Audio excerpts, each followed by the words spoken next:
বিশেষ ঘোষণা। ঘোষণাটি অনুগ্রহ করে শুনবেন।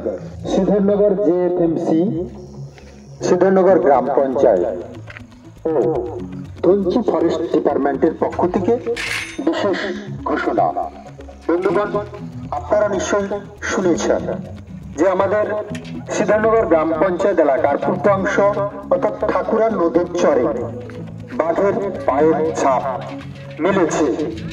তাই ফরেস্ট ডিপার্টমেন্টের পক্ষ থেকে ফরেস্ট ডিপার্টমেন্টের কর্মীরা আজ সকাল থেকে যখন রুট মার্চ এবং নদীর চরে জাল ফিরছিলেন, ঠিক তখনই সরাসরি বাঘের দেখা মিলে। তাই এই এলাকার সর্বস্তরের জনগণকে ঠাকুরার নদীতে মাছ কাঁকড়া ধরা এবং অন্য কোনো প্রয়োজনে যাওয়া সম্পূর্ণভাবে নিষেধ করেছেন।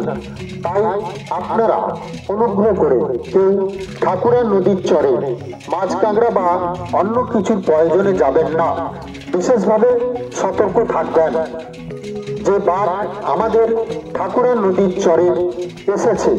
আজ যখন রুট মার্চ চলছিল নদীর চরে বা জাল ঘেরার কাজ চলছিল, ঠিক তখনই সরাসরি দেখা মেলে। তাই আপনারা সতর্ক থাকবেন। আপনি সতর্ক থাকুন, অপরকে সতর্ক রাখুন।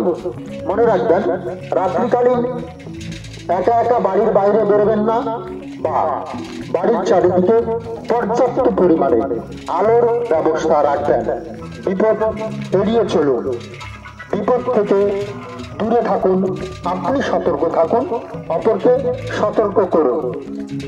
আমাদের সিদ্ধার্থনগর গ্রাম পঞ্চায়েত এলাকার পূর্বাংশ অর্থাৎ ঠাকুরের নদীর চরে কয়েকদিন পূর্বে বাঘের পায়ের ছাপ মিলেছে।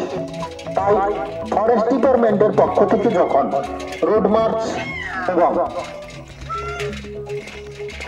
নদীর চরে জাল ফেরার কাজ চলছিল, তখনই সরাসরি বাঘের দেখা মেলে।